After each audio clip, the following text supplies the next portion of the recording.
can get moving here. You've already heard my disclaimer, which is in the small print at the bottom. I'm not speaking for the President of the United States. I will have to share, though, that for an American, speaking of the Royal Society of Medicine is a big deal. So it sounds very big. So I'm grateful to be here. I was asked to talk about the central theme for tonight, this question about evidence-based ethics. And does this go...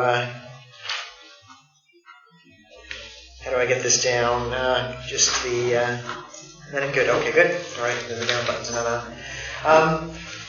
Let me start by saying that good ethics depends upon good facts. Right? I mean, certainly the popular and growing evidence-based ethics movement would hold that thesis indisputably true. But at the same time, if that's all that evidence-based ethics means, then evidence-based ethics is pretty trivial. Boldly asserting what no one would deny. The proponents of evidence-based ethics, however, seem to want to make more substantial claims about medical ethics, and as such, I think it's valuable for us to take a more critical look. Some history we'll start with, and we heard about the value of history. There's what people have described as an empirical turn that occurred in medical ethics. It really began in some ways incipiently in the 70s and 80s with sociologists like Renee Fox and Charles Bosk conducting early empirical trials in medical ethics, but their concerns were purely descriptive. They were interested in the sociology of clinical ethics, the description of cultural assumptions underlying the ethics of practice, and the uncovering of power and authority in decision-making, and how ethical decisions were navigated in the clinical setting. Soon thereafter, it was physicians like Mark Siegler, the director of my center, and Bernie Lowe in California, who began conducting empirical studies regarding ethical issues in medicine. Now, some people have suggested this physician-driven movement was at least in part motivated by resistance to the abstraction of theoretical ethics or a need to reclaim ethics for physicians. I think we don't have to go any further than saying that these investigators were simply doing what academic physicians do. They obtained funding, they conducted empirical research, and they published their findings in medical journals, the preferred means of communicating with other physicians. They trained fellows to conduct research in using the methods and language of clinical epidemiology, measuring things like the prevalence of ethical dilemmas on inpatient medical services, or counting the number of persons with legitimate access to patients' confidential information. Evidence-based medicine was also gathering traction during this same time.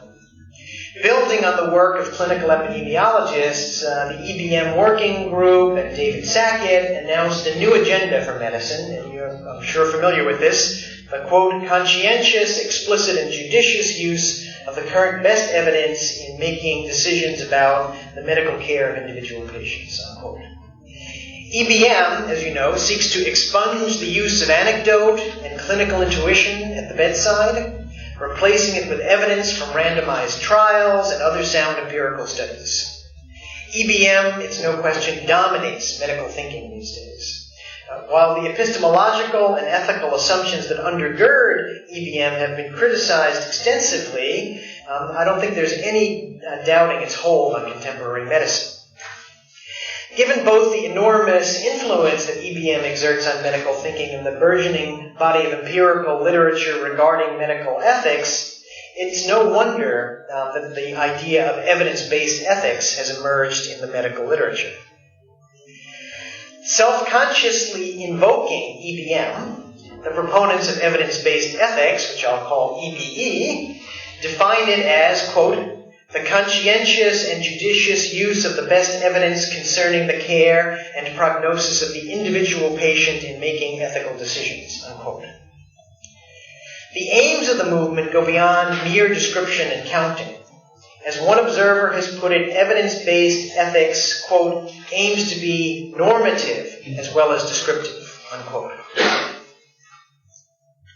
Now, if one takes EBE, like its parent movement, EBM, as striving to eliminate anecdote and intuition from clinical ethical decision-making in favor of a form of ethical decision-making based on empirical studies, that claim is ambiguous. If the aim is merely to bring the most valid and reliable data to bear upon clinical ethical decision-making, then, as I stated at the outset, EBE is advocating a trivial claim. In fairness, it might be the case that what the EBE movement is actually advocating is that the data that are brought to bear upon clinical decision-making should be broadened to include not merely data on diagnosis and prognosis, but also sociological evidence regarding the effects of various decisions on patients, families, and communities. So-called, quote, thick descriptions of the culture of medicine and the personal and social contexts of the patients and their loved ones. Good clinical ethical decision-making depends on understanding a broad set of facts about care, doesn't it? Diagnostic, prognostic, but also psychological, social, religious, and economic factors when we're at the bedside. To aim at clinical ethical decision-making that attends to all of the relevant data in this way seems completely unobjectionable.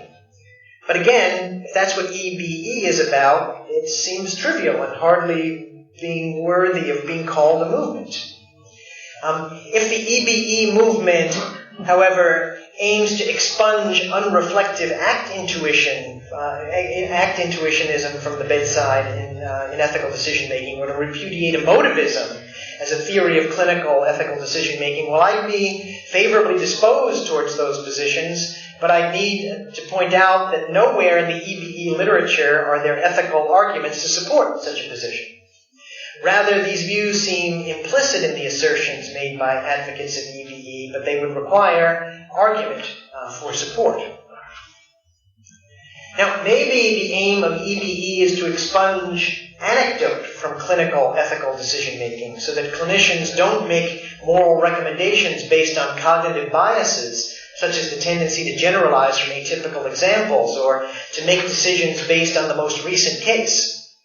And if that's it, then EBE is merely asserting that there's a moral obligation to be free of cognitive biases that EBM seeks to eliminate. And if that's the aim, to assert that there's an ethical obligation to be a reasonable practitioner, then again, EBE is unobjectionable, but the aim doesn't seem to be so great.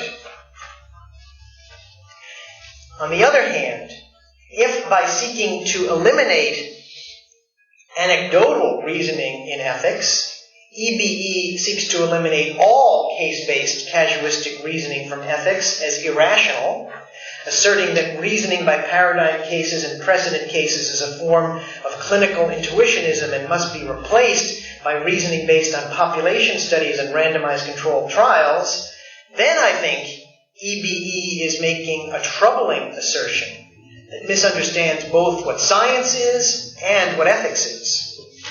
Within proper limits, casuistry is an important method of reasoning in ethics. Case precedents are a substantial part of the evidence in ethics. Paradigm cases, such as that of Karen Ann Quinlan in the US and Miss B in the UK, help to crystallize arguments and modes of reasoning and clarify the issues at stake in ways that assist us in deciding future cases. These cases are not merely one-off anecdotes that shouldn't be dismissed from clinical ethical reasoning. Moreover, if by seeking to eliminate intuition from clinical ethical decision-making, EBE is advancing the claim that all ethical decision-making that is based on reason or principles or rules or theories rather than empirical data is intuitive and therefore should be expunged from clinical ethical decision-making, then I think EBE is making an even more troubling assertion that fundamentally misunderstands both what science is and what ethics is. Now, if you reject intuitionism and you reject emotivism as modes of ethical decision-making, as EBE seems to do, but you still believe that there is such a thing as ethics, then ethics is going to necessarily be based upon rules or principles or theories and reason. After all, EBE itself is a theory. of medical ethics. And there is no non-question begging argument that it is evidence that proves that evidence-based ethics is the best theory of medical ethics. Nor can evidence determine what we count as evidence in ethical decision-making. Theory and reason are essential, I think, to ethics. Now, some might be tempted to embrace EBE because they're impatient with the seemingly insoluble nature of ethical debate. And I think you heard a little bit about that in some of the previous presentations. In ethics, the answers are often unclear or contested. And scientifically trained clinicians, especially, are often impatient with that kind of ambiguity. Empirical studies give numbers. Numbers seem to represent clear answers. In fact, however, enthusiasm for the measurable may only cloud one's thinking about both science and ethics. What's measurable is not always true. One can give a very fine mathematical account of the movements of the planets according to the Ptolemaic theory of the universe if you simply invoke the theory of epicycles. The measurements can be made to fit the phenomena. The only problem is that the theory is wrong. Perhaps the EBE enthusiasts are all at least implicitly utilitarians, simply arguing that factual outcomes alone ought to determine our judgments about right and wrong. And yet if that is how one is to interpret EBE, one must make note of the fact that even utilitarians can't claim a purely empirical form of ethical judgment. First, there is no empirical evidence to prove that utilitarianism is the correct theory of ethics, and so one must defend the moral correctness of utilitarianism against its critics using reason and principles. Second, committed utilitarians must argue with their fellow utilitarians about which form of utilitarianism to use, and that question can't be settled by evidence alone. One must decide whether to maximize preference satisfaction, willingness to pay, quality-adjusted life years, or net pleasure. And whose perspective should one employ in that calculus? That of the general public, of all patients, of only patients with a particular disease or class of diseases? Third, one must determine whether the moral community over which to maximize one's value should include human beings suffering from post-coma unresponsiveness. Should it include animals? So what's the scope of the calculus? Fourth, one must bear in mind that since utilitarianism counsels that the choice that one should maximize is a future state of affairs, what the utilitarian calculus requires is a prediction, not an empirical fact. Expected utility is always in the future. Empirical facts are always in the past. One can make a good guess based on past experience, but the future is not a fact. None of these judgments, of any of these that I've talked about, can be settled by evidence. Not even utilitarianism is fully evidence-based. And thus, if evidence-based ethics is advocating that ethical judgments should be made solely on the basis of empirical facts, then EBE's premise is false, as this cartoon shows. It's a government-funded study to find out how many wrongs make a right. Well, with that much having been said in the negative, I want to ask, what role can evidence play, and what can evidence do for ethics? Empirical studies now occupy a substantial portion of the literature in bioethics. So it's only fair to ask what they can actually do. I think the answer will be a great deal, provided we understand the limits of such data. Empirical work is valuable and important. Empirical studies, both qualitative and quantitative, can make significant contributions to ethical analysis. Primarily, empirical studies are important in ethics because ethics is the most practical branch of philosophy. As Aristotle puts it, ethics is about what to do when what to do is up to us. That is always the situation of the physician. Ethics is about the real world, and empirical studies describe our experience of the real world. But to read the empirical bioethics literature critically, it's imperative to emphasize the primacy of the normative question in the enterprise. As a matter of principle, and you've heard this on a previous slide, empirical studies cannot answer normative questions. At least this aspect of the so-called naturalistic fallacy or fact-value distinction seems uncontestable.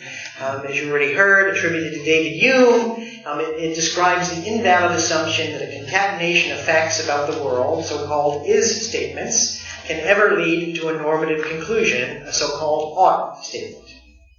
To be sure, empirical studies can sometimes yield data that will be normatively decisive, yielding data that give a persuasive reason to do X or not to do X. But even then, the data themselves must be normatively evaluated and situated within normative argument. So, one might offer an example, a normative argument that one ought not to do X if Y is true. For example, one might argue that one ought not to implant embryonic stem cells into the brains of human beings, even under controlled experimental conditions, if it turns out that they form teratomas when placed in the brains of experimental animals. If it is true, then, that they do form teratomas in the experimental model, and an empirical study shows this, then one can conclude normatively that one not ought to implant embryonic stem cells into human brains. But one must note that the syllogism employed in that argument has been normatively established to begin with. Facts figure in the syllogism, but only on the presumption that one has made a persuasive ethical argument that this fact is empirically salient. One must have decided that this untoward effect is morally unwarranted, that this level of risk is morally significant. These propositions are not facts, but normative judgments about the facts that figure in a normative argument. The fact-value distinction holds uncontroversially, I think, over a variety of important sets of facts. Arguments in medical ethics that commit this fallacy come in a variety of forms, and I want to go through some of them because you've probably read them in the medical literature. First, there's what we might call the historicist version of the naturalistic fallacy. The historicist fallacy means concluding that the moral judgments of the historical past are true merely because they're old. For example, the mere fact that infanticide was practiced in the early Mediterranean world does not entitle one to conclude that all societies should be free to decide for themselves whether to permit this practice. Whether something has or has not been done in the past does not mean that it is moral or immoral. Second, the opinion survey, a commonly used empirical technique in medical ethics, should never be construed to give the answer. For example, 75% of young physicians in a poll might approve of sexual relationships between physicians and patients, provided that the relationship as such has been terminated.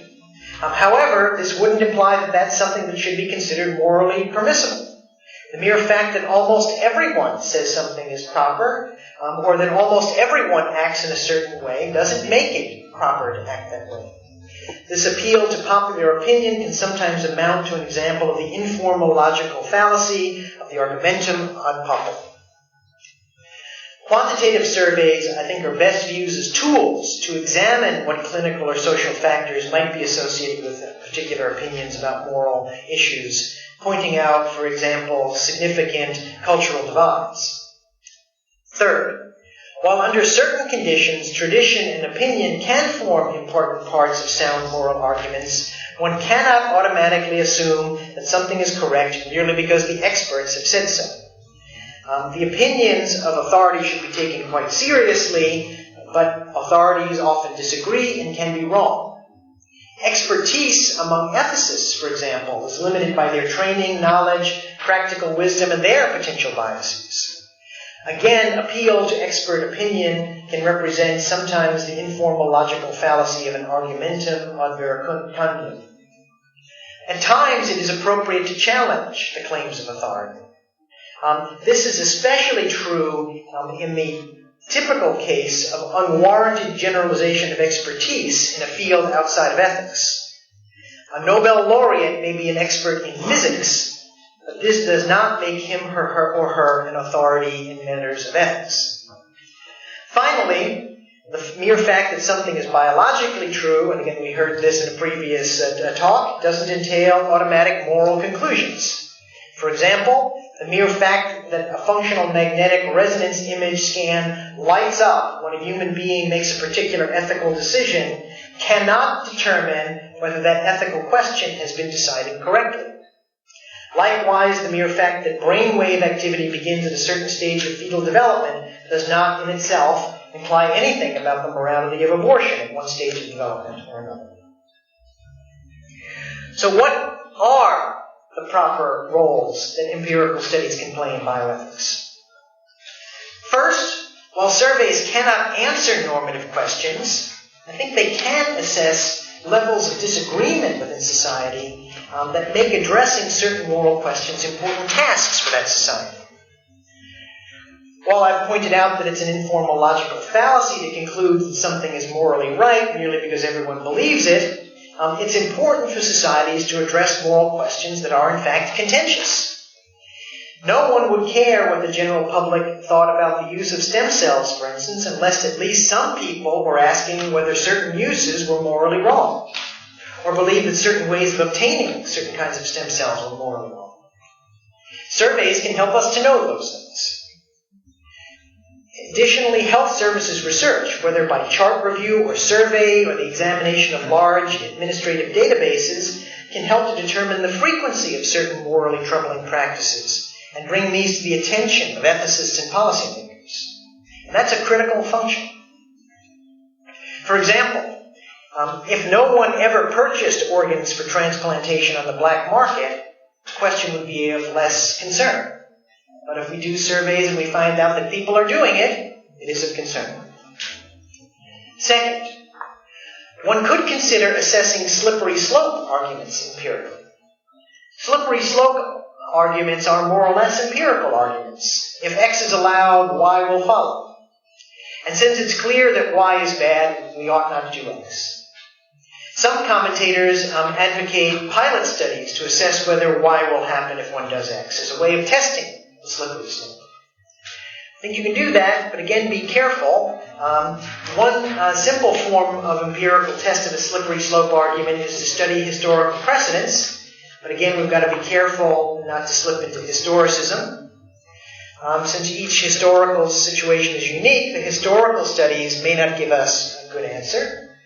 And even if you do the pilot test, you've got to recognize that from the perspective of those who oppose a policy on the basis of a slippery slope argument, doing the pilot test is already in itself the camel's nose under the tent. While purporting to test the empirical aspects of the slippery slope argument, allowing the pilot test already concedes the psychological and logical forms of the slippery slope argument, and perhaps even the legal form. Further, the pilot study is a controlled, somewhat artificial situation, and it may not adequately represent the situation feared by those invoking the slippery slope argument. Thus, it should come as no surprise that reports out of the U.S. state of Oregon, where assisted suicide is legal, are very contentious about what the effects of that law have actually been. But it's a possibility to test the slippery slope. Third, one can conduct policy experiments regarding proposals for new approaches to morally charged questions when moral doubts have been raised, not based upon slippery slope arguments, but upon uncertainty about the balance of burdens and benefits that would follow from implementing the new approach. There's too little of this sort of work in empirical bioethics. One can even use a randomized controlled trial in this kind of setting. You may be familiar, for instance, with the end-of-life care study called the support study in the United States. It's sometimes forgotten that was designed as a randomized controlled trial, proving beyond a shadow of a doubt that having nurses who were not part of the critical care team talk to families and patients in the ICU about their wishes for care did nothing to improve the ICU's compliance with those wishes. It was a randomized controlled trial and it was negative. On a more positive note, for instance, I've done a trial to assess the impact of eliminating a practice that's common in the U.S., requiring written informed consent for do not resuscitate orders, done in the hospital I was in. And we eliminated that policy and showed no diminution in quality of care for patients with DNR orders, but demonstrated decreased levels of stress for family members who no longer felt that they were, quote, signing a death warrant when they were signing these pieces of paper. In this way, we had an ethical idea, and we persuasively were able to argue for it as policy because we did this experiment. Fourth, one might seek to explain how certain moral or legal positions have come about. Historical studies can help that. Also, multivariate regression models of survey data, which have become very common in empirical bioethics research, can test for associations between certain views and certain characteristics of those who hold them. Such studies can give hints at explanatory factors, but of course they fall short of causal explanation. For example, one might explore the association between physicians' attitudes about euthanasia and their age, sex, religion, and religiosity. Causal inferences are most plausibly, but still imperfectly, drawn from experimental studies. So you can do this kind of thing, experimentally manipulating, as a colleague of mine did, the race of a standardized patient, having the patients relate to their clinicians the exact same history and symptoms, and then randomly assign physicians to see either a black or a white patient on the video as a test of the effect of race on clinicians' judgments. Even in such a study, however, causal inferences will be challenged, so you've got to be cautious. But those sorts of studies, I think, are interesting. Fifth, and more interestingly, even if of less practical benefit, ethical theories can sometimes generate falsifiable hypotheses. And if so, they can be tested like ethical theories. Often this depends on something like accepting the Kantian principle that ought implies can. Thus, if an ethical theory suggests that people ought to do X, one can test whether people can in fact do X. If they cannot, this raises questions for ethical theory. So, for example, if theory suggests that surrogate decision makers ought to perform what's called a substituted judgment about the autonomous preferences of comatose patients as a way of preserving respect for the autonomy of the comatose, then it is legitimate to test whether people can in fact do so. I did some of these studies. You put the patient in one room and the surrogate in another and ask them the same questions, like the U.S. television show The Newlywed Game, right? And the answers the surrogates give are about 67% accurate. Better than chance, but wrong 1 out of 3 times. That's not great. In fact, this is one of the few areas of empirical work in bioethics for which enough studies have been done that there's actually been a meta-analysis, and so the degree of surrogates' inaccuracy can be stated with a high measure of confidence. This, in turn, I think raises questions for normative theory of substituted judgment. Of course, it still doesn't ultimately answer the normative question, because if the theory is correct, then perhaps we need to work at making people better at doing substituted judgments. But if that, in turn, proves to be difficult, if not impossible, as it has when people have tried to improve accuracy, then it still raises these serious questions for the theorists. Sixth, empirical studies in bioethics can help to clarify moral questions. For example, I'm involved now in an exploration of the so-called therapeutic misestimation in research ethics, the observation that research subjects regularly report their chances of benefiting from early-phase clinical trials of new therapeutic interventions as much greater than the historical probability of benefit to patients, even though investigators report having informed the subjects of the low likelihood that they will benefit. It's about 80% of people who enter a phase 1 clinical trial think they're going to benefit. Right? So Kevin Weinfurt and I suggested there are many conceptual problems with the research and have concluded that there is a problem with therapeutic misestimation. It begins with the ambiguity in the word chance. Ian Hacking, the philosopher, divides chance statements into belief type and probability type, and belief type and frequency type statements of probability. Frequency type statements are facts about the world. Historically, 1 out of 100 patients who've entered phase 1 trials have a response, or 5 out of 100. By contrast, a belief type statement is a statement of belief. There are no statistics of the individual, and the individual's outcome is either 0 or 1. And thus, the research subject's understanding of my chances may represent a belief about the future rather than a fact about the world. And additionally, the philosophy of language might suggest there are multiple speech acts observed by the utterance, my chances are 80%. It might be, for instance, viewed as a performative utterance, by which an individual actually believes that he or she is changing her chances by the effect of positive thoughts upon the immune system.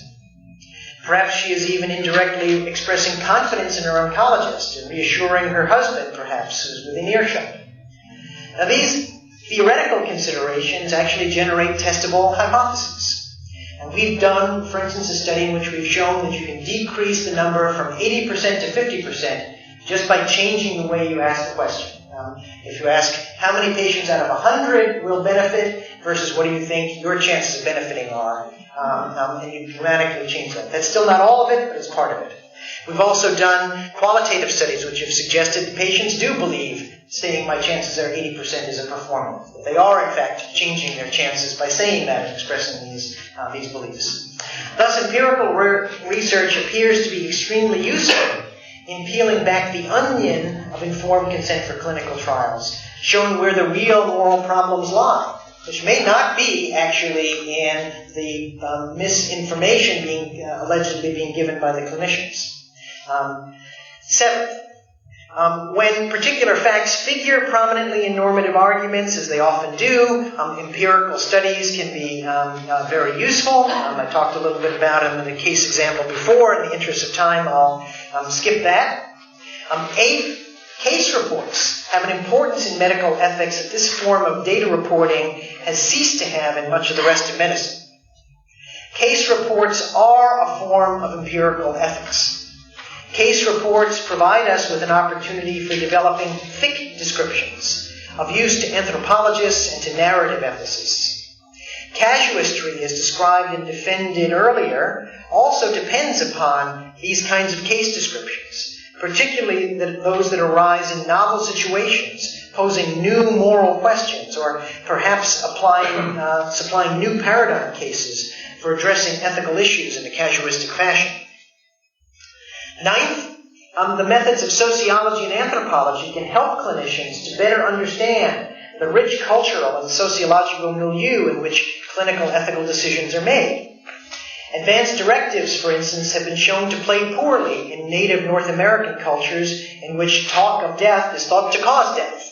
Right? So you don't do advanced care planning with somebody who thinks if you talk about it, it's going to make them die. Right?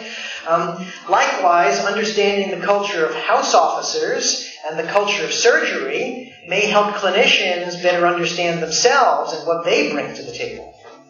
Of course, we've got to be careful, recognizing that whole cultures can be wrong, and the Second World War gave us some experience of that. Nonetheless, understanding this rich evidence can help us to improve clinical ethical decision-making. And 10th, empirical ethical research can be useful in exploring the nexus between philosophical moral psychology and experimental psychology as applied to moral reasoning. It can be exceedingly interesting to know how patients arrive at moral decisions. What part is played by emotion and what part by reason? What sorts of justifications do people in fact use in their moral reasoning? How do clinicians deceive themselves? Some cautions must be raised, of course, about being overly dependent upon experimental psychology. In experimental procedures, only very small portions of the variance in human behavior is typically described, and often in extremely unusual settings. And the causal inferences can be hard to come by, a point that seems lost upon many proponents of so-called neuroethics. Contiguity, succession, and constant conjunction are insufficient to prove a causal relation. That patients who take rifampin have orange urine before they're cured of their infection doesn't mean that orange urine kills their microorganisms.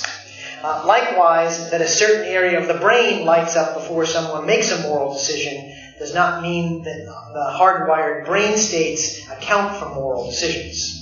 Neuroethics may just turn out to be B.F. Skinner redux, this time with PET scans. So, I've gone through a lot very quickly, and I apologize. I tried to speed it up a little so we have some time for questioning. Evidence plays, I think, a major role in clinical ethics, but anything calling itself evidence-based ethics needs to be extraordinarily humble about its ambitions. Physicians do have moral duties to be lifelong learners and to bring the best available scientific evidence to bear in caring for patients. In bedside ethical decision-makings, physicians and other healthcare professionals need to be as clear as possible about the facts of the case, not only diagnostically and prognostically, but also the psychological and even spiritual aspects of the patient's situation. Evidence based upon empirical research about ethical questions in medicine can also aid clinical ethical decision-making, and I've given what I hope are 10 examples of how that can be done. Ethics, however, can never solely be based upon evidence. One must be cautious not to ask empirical studies to do more than they can do. In particular, one ought to avoid assuming that empirical studies themselves determine normative prescriptions and proscriptions. That last statement, of course, is a meta-normative statement for which I claim no empirical proof. But I hope that my normative arguments have been strong enough to justify that normative conclusion. Thank you.